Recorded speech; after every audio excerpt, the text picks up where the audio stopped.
Tengo un reloj. Es una de las pocas cosas que tengo. No me tengo a mí mismo. No soy mi dueño. Mi reloj tiene la correa rota. Un viejo reloj de pulsera que ya no puede sujetarse a mi muñeca.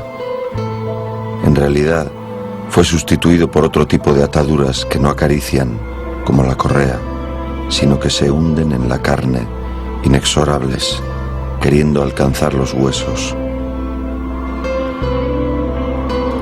Mi reloj está parado. Las agujas están fijas, insensibles al paso del tiempo. Para mi reloj son siempre las 10:15. Una de las agujas casi cubre el calendario. Ese calendario en el que permanece el número 22, quieto, invariable. Las 10:15 de la noche del día 22. Quiere callarse el mes. Es su secreto. Pero él y yo sabemos que se refiere al mes de julio. Es terco como las piedras, como las cosas muertas.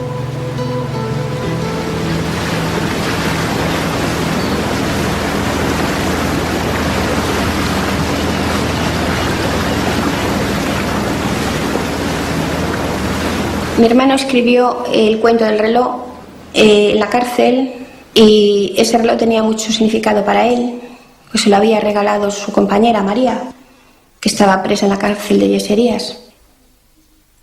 Y cuando fue que lo detuvieron en la calle Barceló, la policía lo echó contra el suelo. Entonces golpeó el reloj y quedó parado en las 10:15 de la noche. Y cuando fue que lo fusilaron, enterramos el reloj con él en el bolsillo del pantalón, lo llevaba para que siguiera siempre a su lado.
Creo que hay una generación que estuvimos muy influenciados por la huelga general del 72, que en Vigo fue muy dura. Fue 15 o 16 días de ocupación, cargas brutales, presencia policial, y te cogen una época en que eres un poco idealista, intentas cambiar el mundo, y bueno, pues otros le daba por ser hippies y otros pues nos metíamos en organizaciones de izquierda o de extrema izquierda, como le llamaban antes.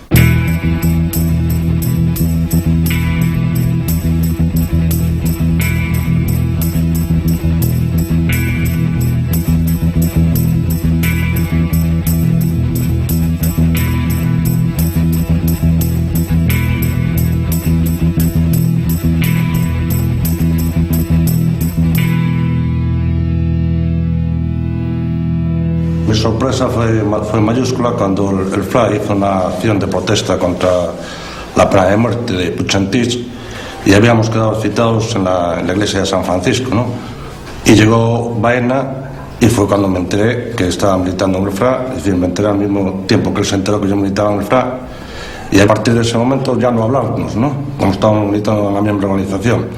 Después coincidimos aquí en Vigo varias veces en cenas de reparto de propaganda, en Barreras, en Citroën.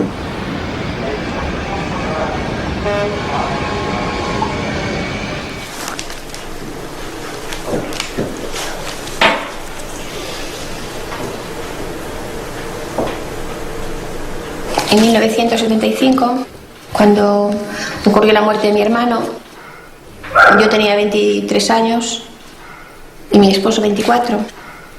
Teníamos 2 niños pequeños, uno de 1 año y otro de 2, que eran los ojitos derechos de mi hermano.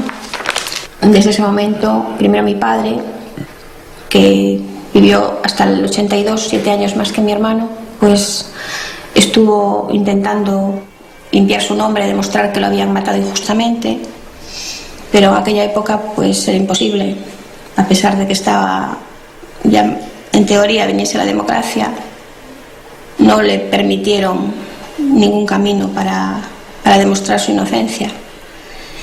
Después mi madre también estuvo luchando hasta el 2000 y ahora pues he continuado yo su lucha. Hemos presentado un recurso en el Tribunal Constitucional y la contestación ha sido negativa porque dijeron que en el 1975 España aún no tenía la Constitución. Y después presentamos otro en Estrasburgo, en el Tribunal de Derechos Humanos, y la contestación ha sido por el mismo estilo. En el Tribunal Europeo de Derechos Humanos, en una escuetísima resolución que cabe en un folio, lo que dijo es que en el momento en que ocurrieron los hechos, en el año 75, el Estado español no había adherido al Convenio Europeo de Derechos Humanos, es decir, que por una razón de temporalidad se dejan en el olvido o se hace la vista gorda a esas vulneraciones de derechos. Amnistía Internacional apoya la petición de Flor Baena. Ya en 1975 la organización trabajó por el caso de José Humberto cuando tuvimos conocimiento de que había sido objeto de incomunicación y había serios indicios de que estaba sufriendo torturas. Amnistía Internacional considera que los juicios celebrados especialmente bajo jurisdicción militar durante la Guerra Civil y el franquismo deben y pueden ser cuestionados. En el 2005 el Ayuntamiento de Vigo, a petición de Amnistía Internacional, aprobó con los votos favorables del PP, el BNG y el Partido Socialista una moción de condena a la pena de muerte, su compromiso para trabajar por su abolición en todo el mundo, así como también la petición de la anulación de la sentencia que condenó a muerte a Baena. Sin embargo, nada se ha hecho hasta el día de hoy. El caso de José Humberto Baena, por el que su hermana Flor lleva luchando hasta hoy, es un claro ejemplo del fracaso del Estado español de proporcionar a las víctimas que sufrieron violaciones de derechos humanos durante ese periodo verdad, justicia y reparación. Entonces ahora estamos preparando para presentar en la ONU, porque en el 75 España sí pertenecía a la ONU y seguiremos así hasta el final, hasta conseguir que demuestren su inocencia. Y no queremos no nada de dinero ni de nada, no queremos nada material, queremos que le devuelvan su honor. Y es por lo que estamos luchando. Recuerdo que en tu última visita, papá, me has dicho que fuese valiente como un buen gallego. Lo he sido, te lo aseguro. Cuando me fusilen mañana pediré que no me tapen los ojos para ver la muerte de frente. Dadle las gracias de mi parte a todos los que se interesaron por mí, a toda la familia y a mis amigos. Siempre lo recuerdo como una buena persona. La idea era hacer una exposición sobre la pena de muerte y contra la pena de muerte. Contra la pena de muerte. Entonces tomamos como punto de referencia a Baena. La idea que se me ocurrió fue pintar 2 cuadros, que es este más figurativo y esto que convierto a los personajes del fusilamiento en una mente abstracta. Sí, sí. Entonces, para mí tiene un interés especial porque hay gente de esa expresión que ya no existe y que eran amigos a su vez de Baena.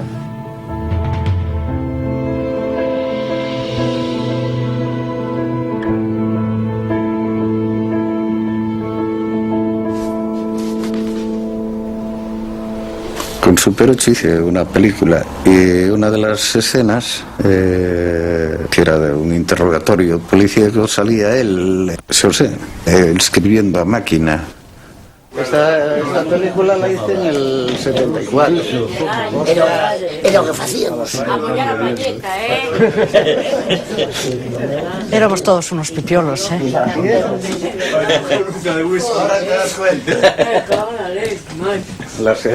En el cotorro era. Las aceitunas picantes. Pues no sé, yo sé que lo hice una noche de borrachera, pero eso no distingue mucho porque la verdad es que por aquella época José Guillermo hizo ese y 4 más sobre del fusilamiento. Yo 15 días antes de detenerlo recibí la última carta de él.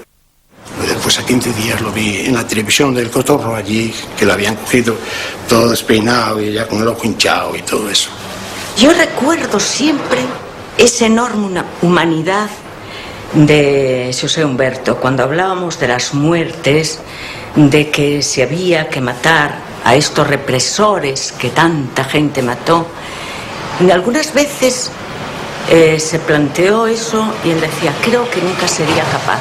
Esto lo recuerdo yo y sé que José Humberto no sería capaz de matar a una hormiga conscientemente. Yo me acuerdo que esa misma noche fui a casa de sus padres y le dije a Estrella que no se preocupara, que estaban pidiendo la amnistía en todo el mundo. Y ella me dijo que no, que se lo iban a matar. Porque de aquella cuando estábamos todos, sí, por eso, todos que andaban más o menos organizando cosas y tal, creíamos que teníamos fuerza para derribar la dictadura y fue una lluvia de realidad que vimos que no, que eso estaba muy lejos. Que prácticamente no hubo movilizaciones porque era un terror absoluto y que todo el mundo sabía que era inocente, eso era una cosa que estaba clarísima, pero... Yo soy así, muy, muy optimista de por vida. Hasta el momento en el que oí la noticia de que lo habían fusilado, seguía pensando que no se iban a atrever, que no iban a ser capaces de, al final, matar a los 5 que mataron. Pero me dieron mucho por el culo y lo hicieron.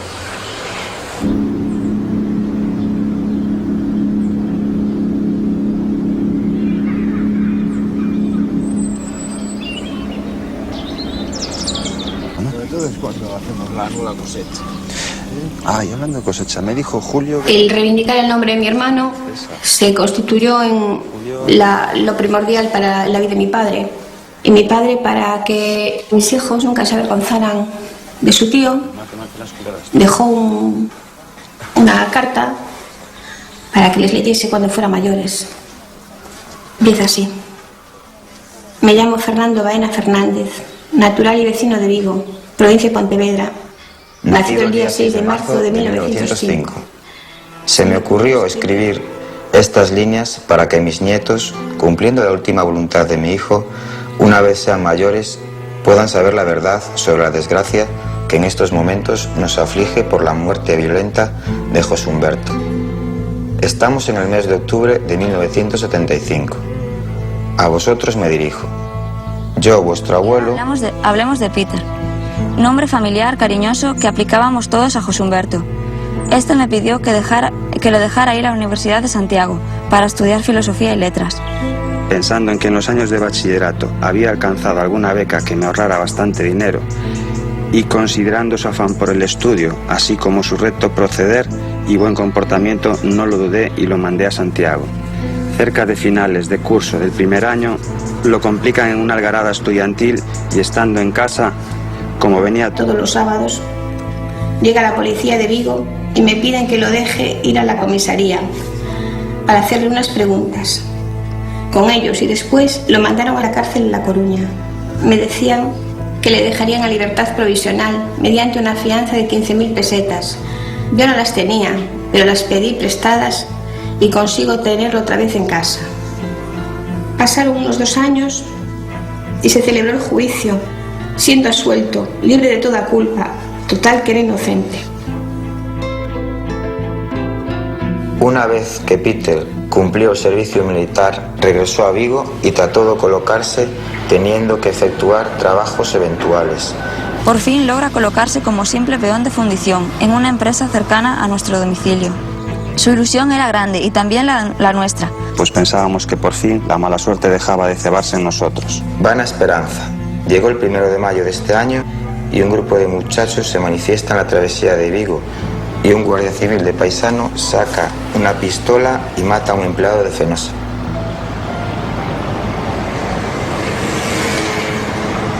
El incidente de Fenosa es lo que nosotros aquí llamábamos un comando, un salto, es decir, no era algo que estaba convocado. Las direcciones de la organización buscaban un sitio y a una hora determinada, una gente determinada saltaba a medio de la calle y detrás íbamos todos los demás, ¿no? En nuestra casa en aquel momento estaba escondida María, la novia de Baena, por problemas personales. Debido a ello, hemos decidido, y que nosotros teníamos mucho control sobre el partido y tal, para no correr ningún riesgo de que nos detuvieran, el 1 de mayo decidimos ninguno de los 4 ir a la manifestación del 1 de mayo, ni Baena, ni él, ni María, ni yo. A las 12 pues pegan un salto, los dos responsables, el del FRAP y el de la Liga, y saltamos todo el resto. Al parecer un guardia civil que estaba jugando la partida aquí en un bar salió y disparando, según él, al aire, mató a un trabajador de Fenosa. El gatillo estaba fácil. Aquí se mataban a gente por cualquier cosa, y lo digo así, se mataba a gente, ¿no? Te intentabas movilizar y se mataba. Ponemos el ejemplo mismo de Baena, ¿no? El mundo del absurdo, ¿no? Del absurdo, para que se comprenda, ¿no? Es decir, un 1 de mayo del 75, unos jóvenes hacen una manifestación, que lo único que hacen es una manifestación para tirar octavillas, sale un guardia civil del balcón, dispara, mata a un obrero que solo fue a ver la manifestación, que estaba de guardia en Fenosa, y resulta que detienen a la gente. A raíz de eso tuvo que marchar Baena, y el guardia civil que disparó, impune, ¿no? A raíz de la muerte de Manuel Montenegro Simón, me parece que se llamaba, hubo una convocatoria de una misa en el centro, y ahí pues hubo mucha vigilancia de la social. Después hubo un salto ya más potente en que participó mucha clase obrera, gente que no estaba de acuerdo en que comisiones no participara en la Plaza de España, y a partir de ahí hubo caídas importantes tanto por parte del FRAP como de la Liga. De la Liga, en una semana posterior pasamos por comisaría entre 10 y 12, y del FRAP igual. En la caída, cuando detienen a gente, canta la gente, hay gente que habla, porque aunque la gente piense que al final de la dictadura pues era una cosa blanda y tal, de eso nada, o sea, era peor que nunca, porque además estaban acojonados por lo de Portugal, habían visto lo que le había pasado a la PIDE, y entonces bueno, la represión, aquí se utilizaba la picana, o sea, que eso que no en ese año la picana estaba en comisaría y se utilizaba. Las palizas eran, bueno, el chiste era que cenabas hostias y de postre negrones. A raíz de ello se hizo una colecta para sacarle una esquela y tal, en la que participó Baena. Entonces, el 1 domingo de mayo, que era el Día de la Madre, Baena se fue a casa a saludar a su madre, a llevarle el regalito que le había comprado y tal, y ya le salió al monte la hermana diciéndole que había estado la policía en casa a detenerlo por la manifestación del 1 de mayo. No solo lo culpaban de la colecta, sino de la manifestación.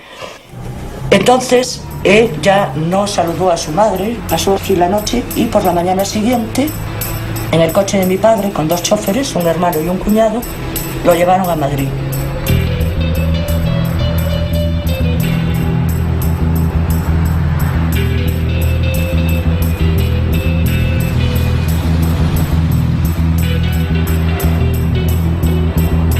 Mayo de 1975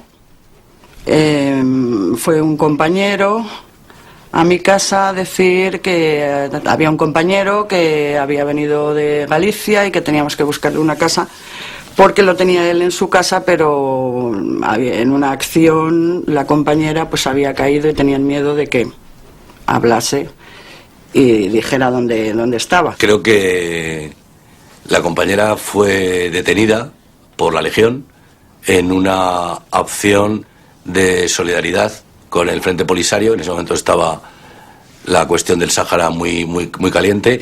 Hay que tener en cuenta que el FRAP tenía delegados en el Sáhara. Entonces fue una acción para reivindicar el tema de la solidaridad con el pueblo saharaui. Entonces se tiraron unos panfletos, se dieron cuenta, me parece que los centinelas, y detuvieron. Y la detuvieron entre ellas a ella. Marusa cae unos meses antes y está en yesería. Es cuando él casi iba a cumplir la multa, cuando a él le detienen.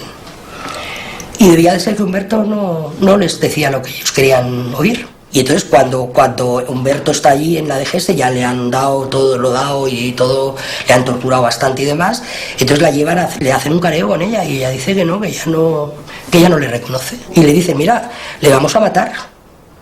Se lo dicen así a Marusa. Dice, bueno, pero es que yo no le conozco. Y se mantiene. Y la vuelven a llevar a la cárcel. Bueno, en la cárcel de mujeres cuando yo llegué sí que había bastante gente, luego ya nos fuimos quedando menos gente. Y la verdad es que con Marusa sí estuve bastante tiempo, tuve muy bien además, quiero decir que era una persona además muy sensata y desde luego había sufrido mucho. Y era una mujer pues la verdad que muy valiente y muy entera y muy madura.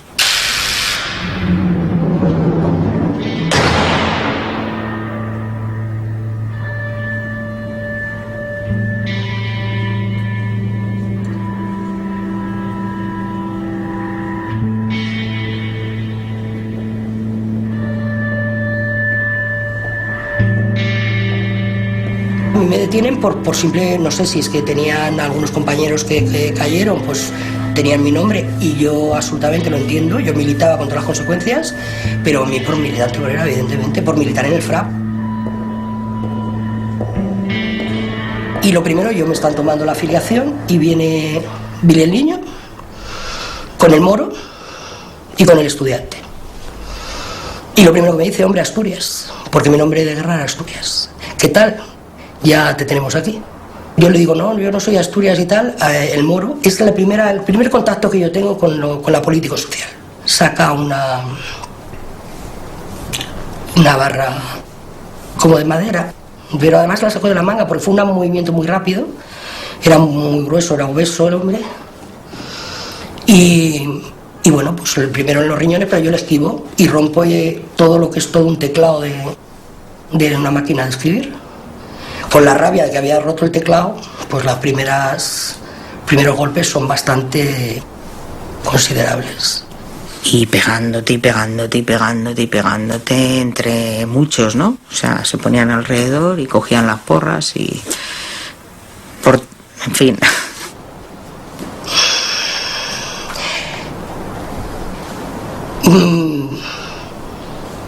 Bueno, pues lo primero que te hacen es descalzarte, a mí por lo menos, y te golpean con varias barras a la vez en la planta del pie. Hubo un compañero que se tiró por un cristal, dieron palos hasta te ponían en el suelo y te daban con las porras, de manera que es que luego no podías ni ponerte de pie, ni sentarte, ni andar, ni nada. No te daban compresas, no te dejaban lavarte, claro, olías mal, te meabas, claro, cómo no, de miedo. Y luego eso, los gritos de otros, no sabiendo lo que les pasaba a los demás, no sabiendo qué había pasado, que, en fin, pues eso, un poco terrible, la verdad.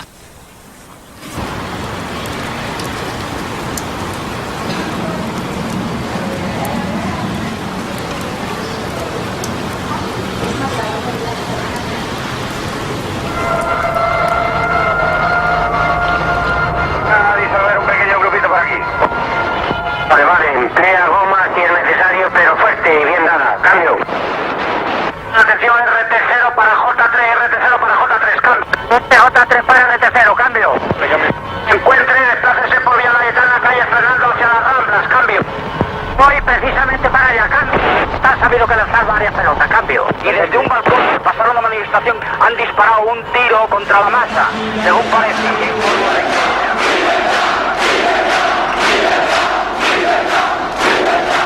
El jiji jaja corríamos delante de los grises, que dicen algunos ahora. No, los grises mataban. La Guardia Civil mataba. La Brigada Político-Social mataba. Gente que pedía agua era ametrallada. gente que distribuía octavillas eran ametrallados y asesinados. Están los nombres, los apellidos, las fechas, las horas, las circunstancias. En mi barrio no había colegios.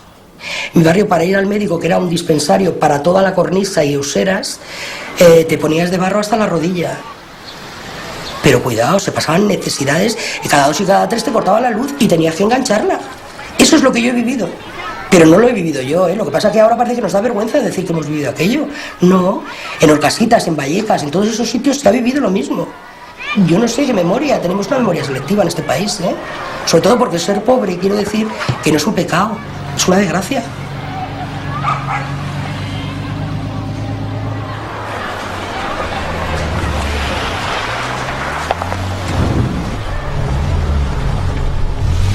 En el FRA, fundamentalmente lo que yo recuerdo de aquello y lo que era, éramos activistas fundamentalmente. Quiero decir, a mí, bueno, pues salías de la fábrica, ibas a hacer un panfleto que luego repartías por la mañana o lo lanzabas por la mañana, luego después ibas a hacer pintadas.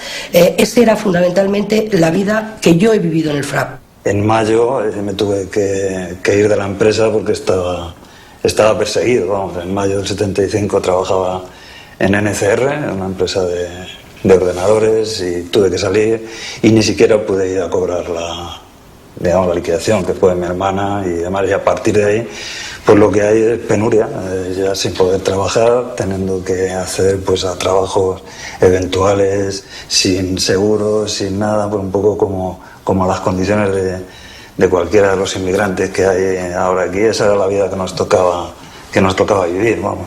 El FRAP trataba de concienciar precisamente, no, de romper el miedo que había implantado la dictadura a lo largo de los años, porque no olvidemos que era una dictadura fascista.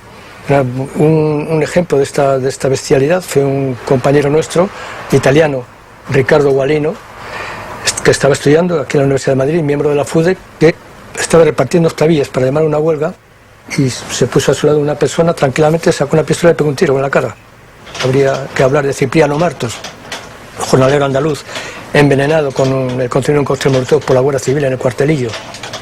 Son cosas que no se conocen, pero es que son casos únicamente aislados, ¿no? Son muchísimos que había en todas partes, en las huelgas, apaleamientos, asesinatos, Enrique Ruano, la lista es interminable. Aquello exigía respuestas.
En la DGS me comunicaron que había participado en la muerte de un policía armada y que me iban a golpear hasta que declarase, pero que me iban a dejar vivo para que pudiese firmar la declaración, aunque sería por poco tiempo, porque me iban a liquidar a garrote vil.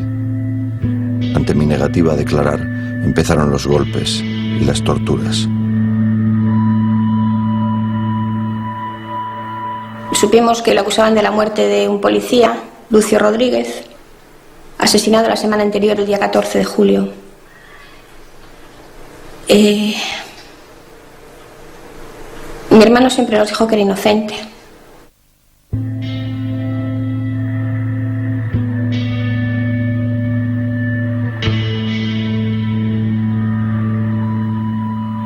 Una cosa es que el FRA reivindicara a que fueran ellos, los autores, Así que, es decir, lo que está claro es que ni una prueba, lo condenaron sin prueba.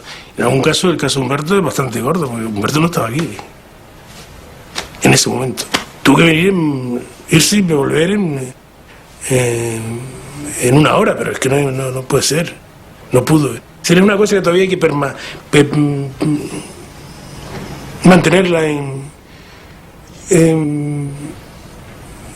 en la confidencia, no en secreto, pero sí, todavía hay que hacerlo así. Más adelante se podrá decir.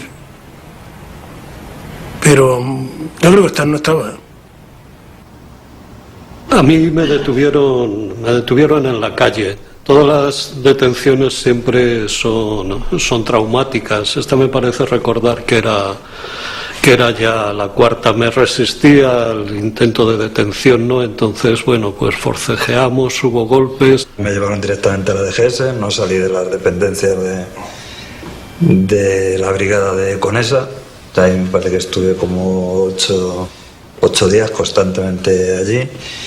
Una sola vez que me bajaron, pues poco menos que me intentaron linchar entre un destacamento de estos de policía armada que había allí por el patio. Por cierto que mientras estuvimos allí aislados, en la DGS, evidentemente en la Dirección General de Seguridad no pudimos ver a un abogado, por supuesto, ¿no? Pero tampoco en la cárcel, es decir, estuvimos unos 16 o 17 días aislados hasta que pudimos tener una primera entrevista con un abogado. Baena, pues especialmente también quedó bastante machacado. Fue uno de los aspectos que denunció en el juicio. En el juicio dijo: a mí me han torturado y si el tribunal quiere puede ver todavía las señales que conservo. Evidentemente ninguno de los militares miraron al techo y no contestaron. Digo, bueno, se puede seguir. Los abogados defensores propusieron toda una serie de pruebas para practicar en el plenario y ninguna de ellas fue admitida. ¿A qué pruebas me estoy refiriendo? Me estoy refiriendo, por un lado, a algunos testimonios de personas que presenciaron más o menos cerca los hechos y que tenían la particularidad de que no eran coincidentes sino contradictorios a la hora de describir el atuendo de la persona que supuestamente había realizado los disparos al policía el día 14 de julio del año 75. Por un lado había una persona que decía, refiriéndose a la persona que había disparado, vistiendo una camisa a cuadros, no recordando el resto del tipo de atuendo. Otra persona que declaró decía que llevaba un niqui color granate. Otra persona dice que vestía camisa clara y también pantalón oscuro. El poder haber aclarado lo que estas personas habían visto, pues parecería así a simple vista. Incluso no hace falta ser jurista para entender que podía haber sido fundamental que estas personas declararan a quién vieron disparar.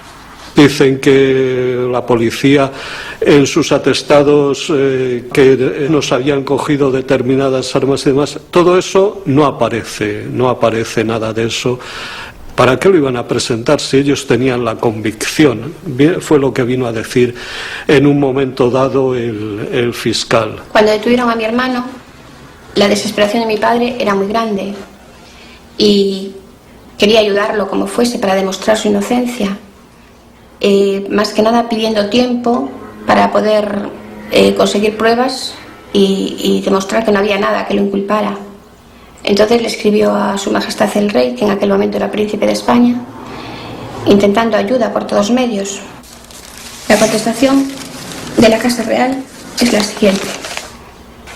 Palacio La Zarzuela, Madrid, 12 de septiembre de 1975. Señor don Fernando Baena Fernández, Vigo. Mi estimado amigo, Su Alteza Real el Príncipe de España ha recibido el escrito que le ha dirigido y ha encargado a esta secretaría que lo estudie con el mayor interés, por si existiese alguna posibilidad de ayudar a su hijo. Así lo hemos hecho, pero lamentándolo mucho, tenemos que comunicarle que la solución al problema que plantea se sale de nuestras atribuciones, por lo que nada podemos hacerle para favorecerle. Siento muchísimo no poder darles mejores noticias y quedo suyo, atento y afectísimo amigo, Alfonso Armada Comín.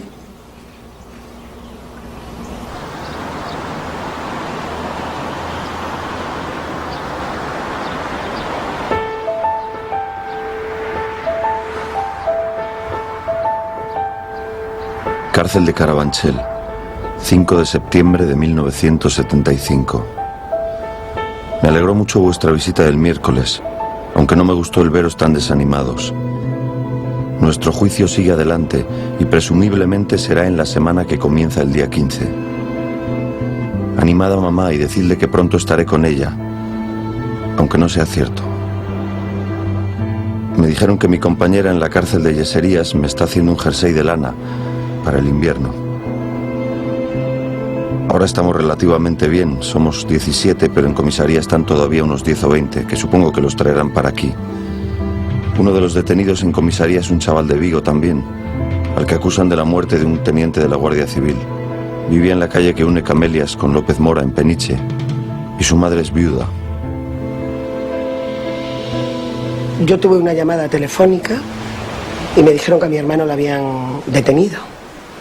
Yo no sé si era la voz de una mujer, no sé si era mi cuñada Silvia o era alguna amiga o compañera de la organización donde militaba mi hermano.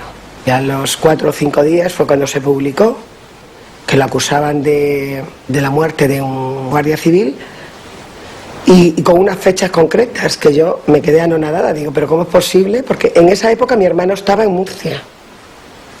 O sea que estaba en Mazarrón, que fue en el mes de agosto. Yo pude contactar con él cuando ya lo pasaron a la cárcel, a Carabanchel. Y fue pues una semana antes de que lo mataran. Toda la familia destrozada. Él estaba, porque lo habían torturado muchísimo, estuvo orinando sangre 15 días. Tenía un hematoma en el tórax que le cubría todo el tórax. Los ojos no tenían casi expresión de todas las torturas que había recibido. Lo tuvieron en cámaras frigoríficas un montón de tiempo y pegándole brutales palizas. Y ha sido una injusticia tremenda lo que se ha cometido con él, irreparable, porque ya no se puede reparar. No se puede reparar nada. Él no puede volver, ni siquiera el dolor de mi madre de haber sobrevivido, no a él, sino a sus otros 2 hijos que eran pequeños, los 2 hermanos míos más pequeños.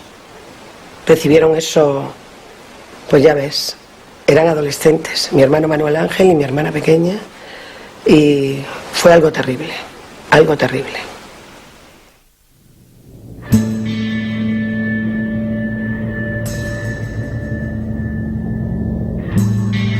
Fuimos sometidos a un consejo de guerra sumarísimo. Esta era la denominación oficial.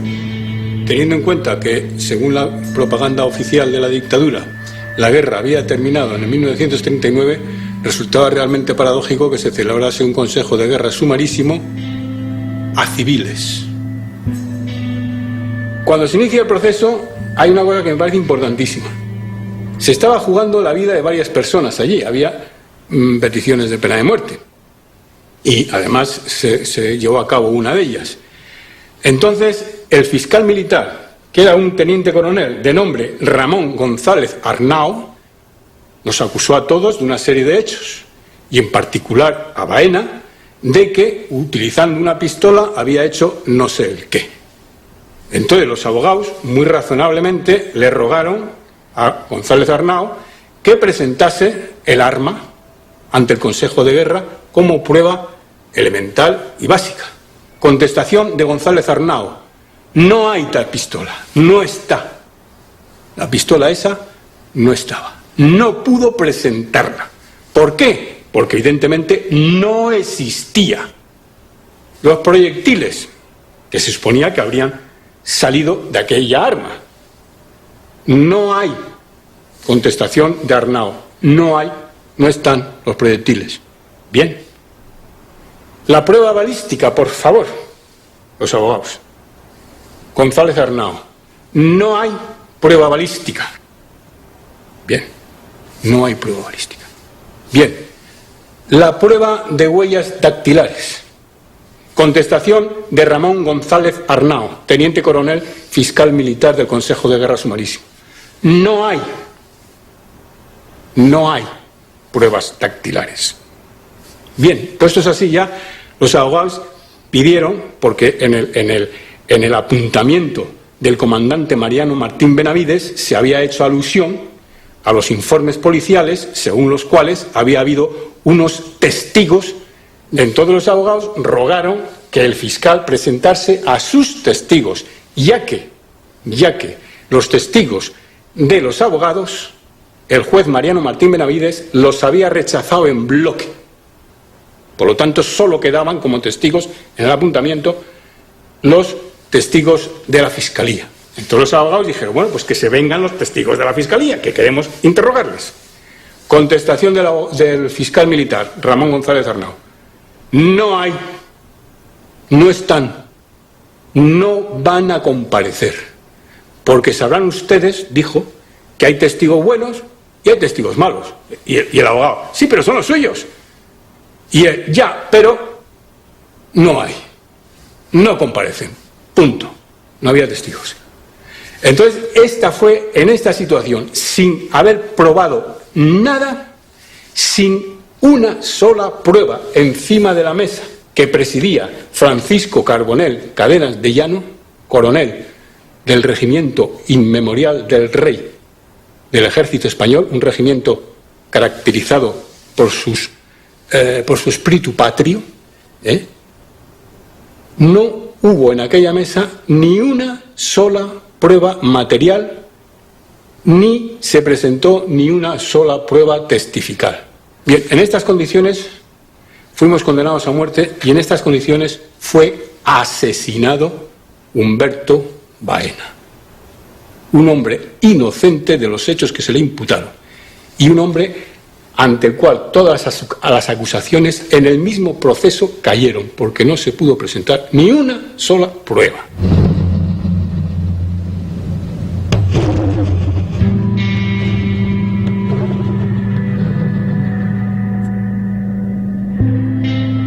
Hay un testimonio de Christian Grobet, abogado de Ginebra y Zúrich, observador de la Liga Internacional de los Derechos del Hombre.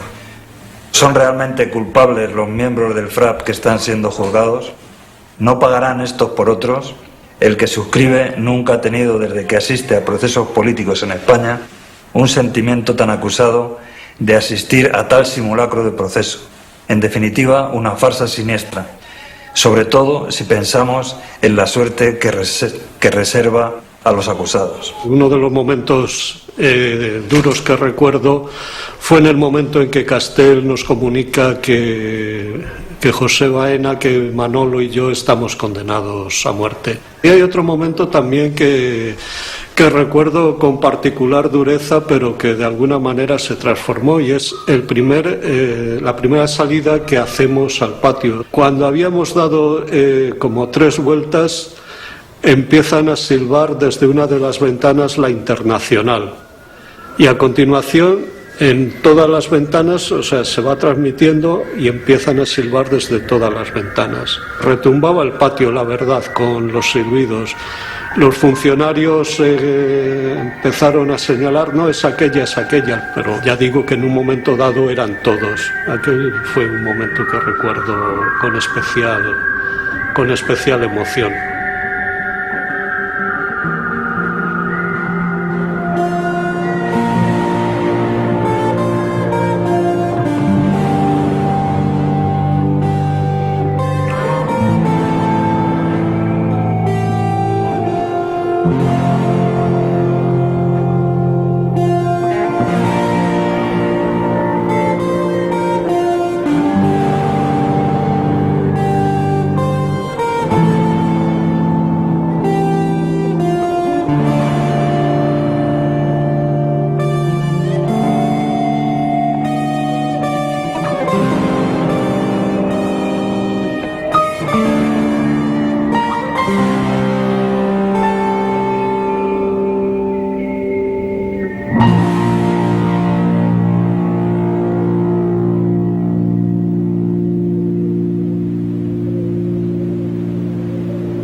me han dado un bolígrafo y bastante papel.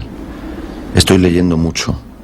Leí La llave de Sender, Pabellón de reposo de Cela, poesías de Blas de Otero y de León Felipe. Las poesías de Blas de Otero ya las conocía. En esta segunda lectura me impresionó mucho una que canta Paco Ibáñez, que dice: si he perdido la vida, me queda la palabra. Ayer por la noche vino a verme el cura de la cárcel. Estuvimos charlando bastante rato. Es un hombre de unos 55 años, con el pelo canoso, y parece buena persona. Me gusta hablar con él, aunque ya supondréis cuál es el tema que saca en nuestra conversación. Otro día más. No tengo nada que contaros, porque no pasa nada.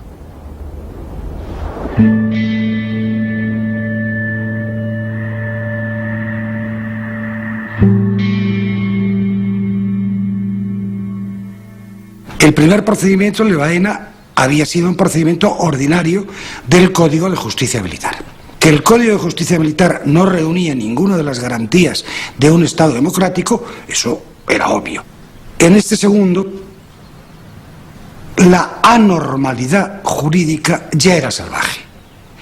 Es decir, se había creado una ley especial que se iba a aplicar a situaciones anteriores, de manera retroactiva. Entonces el problema era grave. Teóricamente había 24 horas desde que un individuo, un ciudadano, era notificado de que se le acusaba de algo y le decían: en 24 horas tiene usted que tener abogado, porque en 24 horas vamos a celebrar el juicio y se le pide a usted pena de muerte. Dígame, ¿qué posibilidad de pedir prueba? Si mi cliente, Ramón García Sanz, hubiera estado en Zaragoza viendo a su hermano en el hospicio, no se podía proponer ninguna. Mi defendido era Manuel Cañaveras y era el más joven de todos los detenidos. Estaban en una situación en la que ellos no sabían qué pasaba, sino que estaban detenidos, y en la que nosotros teníamos que entrar con los militares a decirles que se les pedía pena de muerte, por lo menos en el proceso que yo llevé, a todos menos a uno de ellos. Pasas esa angustia, pasa el miedo, porque tú sabías que llevabas un par de personas, de paisanos detrás, y eso cuando vas solo por la calle, en aquella historia que vivíamos, con toda esa tensión, y luego en aquel momento histórico que te podían pegar un tiro también si les daba gana. A las 9 de la mañana se vuelven a plantear las objeciones, ya en la división acorazada Brunete, al juez Coronel Puebla. Nos requirieron 3 veces, nos requirieron una, nos requirieron 2, y a la tercera, pues fuimos expulsados de la sala. Yo recorrí más de 400 metros con un arma puesta aquí y 2 personas detrás mía con la arma desenfundada.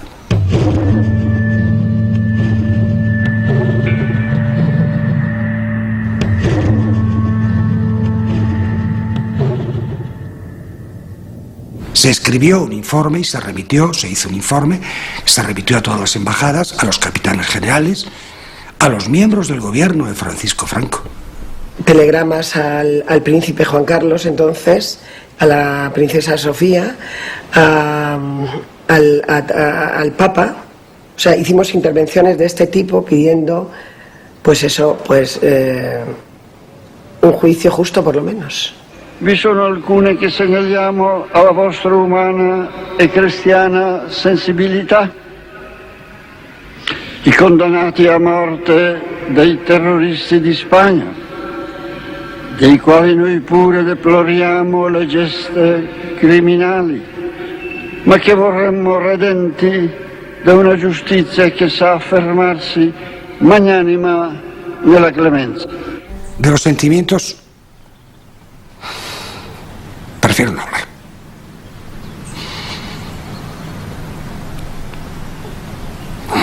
¿Por qué ejecutaron a estos?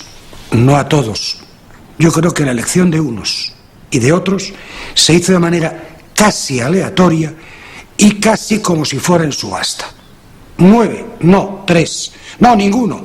Bueno, pues ni ninguno ni 9, 6. Bueno, más de 2 no admito. Bueno, vamos a dejarlo en 4. ¿Cuáles? El gobierno en relación con 4 causas instruidas por la jurisdicción militar por delito de terrorismo y de agresión a fuerza armada, ha tenido conocimiento de las correspondientes sentencias y se ha dado por enterado de la pena capital impuesta a Ángel Otaegui Echeverría, José Humberto Francisco Baena Alonso, Ramón García Sanz, José Luis Sánchez Bravo Soyas y Juan Paredes Manotas.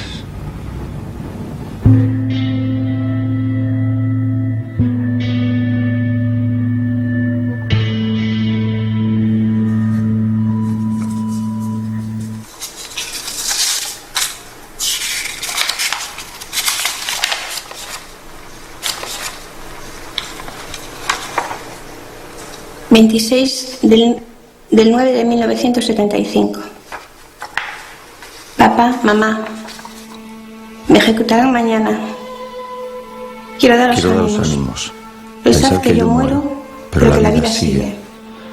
Muero joven, pero estoy contento y convencido. Quisiera deciros que cuando me marché de casa, lo hice obligado por las circunstancias, y creo que sufrí más que vosotros al dejaros. ¿Recordáis lo que dije en el juicio? Que mi muerte sea la última que dicte un tribunal militar.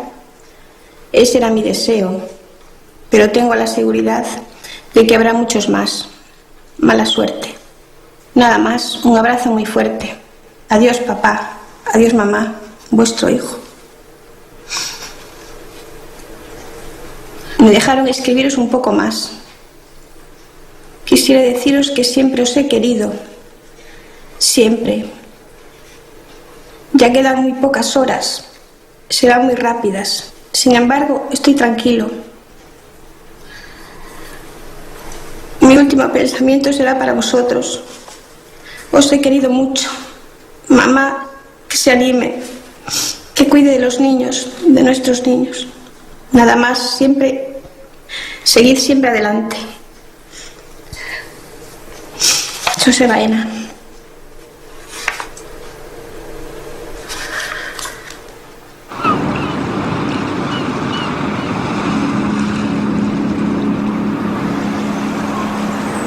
Llega el día 26 de septiembre, viernes, y me dispongo a salir para Madrid, para verlo el sábado, que era el día de visita.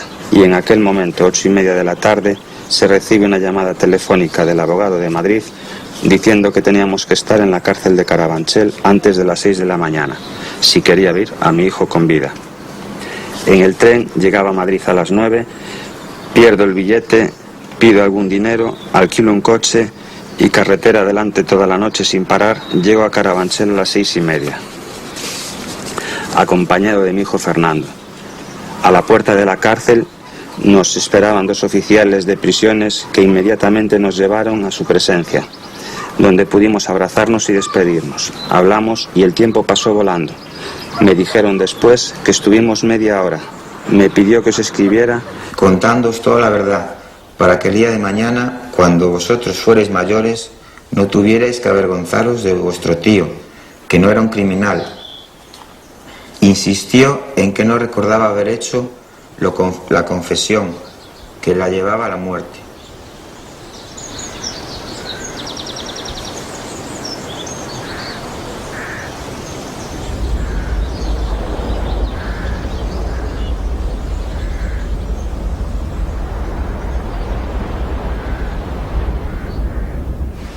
Pues ya nos despedimos de mi hermano. La despedida fue algo tremendo. El abrazo que me dio al final es como si estuviera pegado a mí. No quería separarse, me quería como... No sé, me dijo muchísimas cosas con ese abrazo, muchas.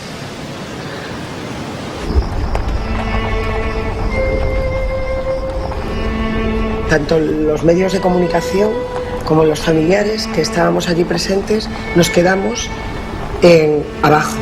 Ellos lo subieron en un coche y yo oía como los primeros disparos, no sabía si era mi hermano o era cuál de ellos iba primero, iba en segundo lugar o iba en tercer lugar.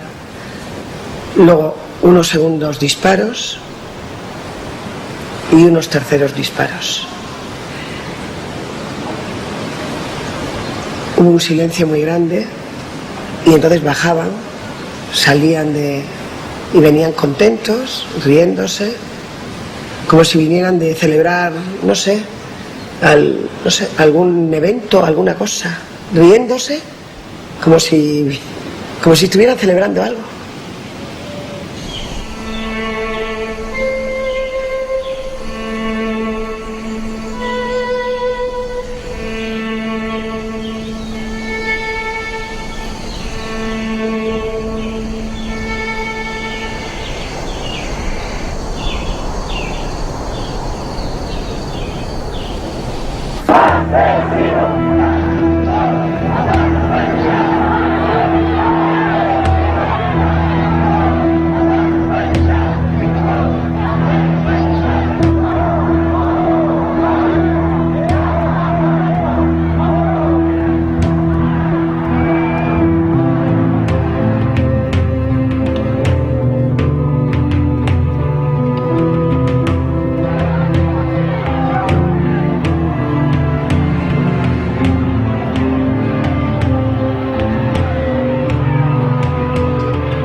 Atención, españoles, habla Su Excelencia el Jefe del Estado. Todo lo que en España y en Europa se ha armado obedece a una conspiración masónica y cerdista en la clase política, contubernio con la subversión comunista terrorista en lo social, que si a nosotros nos honra, a ellos les envilece. Yo durante mucho tiempo a los amigos de mi hermano no les hablaba, porque tenían miedo que al saludarlos los relacionaran con mi hermano y podían tener represalias. Y durante varios años no hablaba prácticamente con nadie. Recibimos amenazas de todo tipo, no solo nosotros, sino nuestra familia. Y bueno, aún después de venir la democracia, aún seguimos siendo presionados. Y aún hasta hace poco, aún hace un año, que tuvimos presiones bastante fuertes para que dejáramos de decir que mi hermano era inocente. Mi corazón y el tuyo media o se oprime según nuestro estado de ánimo. Mi corazón también suena como un viejo reloj. A veces me parecen golpecitos suaves, otras fuertes e impotentes llamadas de auxilio, gritos inútiles de un náufrago desgarrando el silencio del océano. Con frecuencia, en la soledad de la celda, me detengo a escuchar su sonido. Cuando sucede esto, suelo reaccionar con energía y enfado, pensando que su monótono ruido altera la paz de las cosas que me rodean.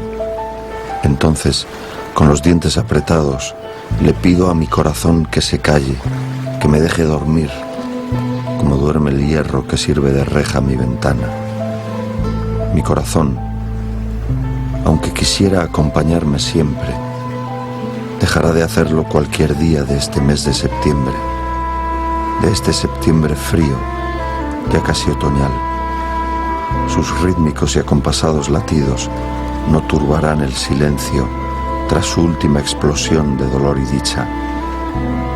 Cuando llegue ese momento, mi corazón estará ensanchado, crecido por la satisfacción de haber contribuido a que todos los demás corazones canten su música sin molestarse los unos a los otros, con libertad.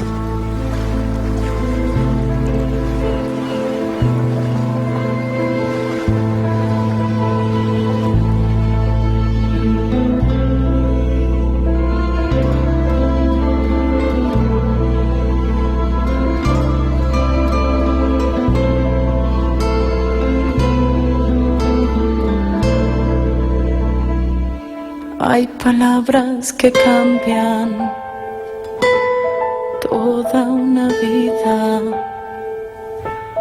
otras que olvidan las cosas que nombran.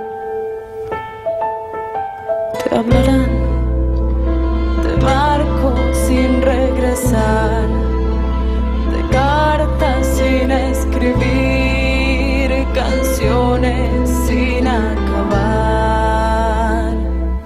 Si aprietas mi voz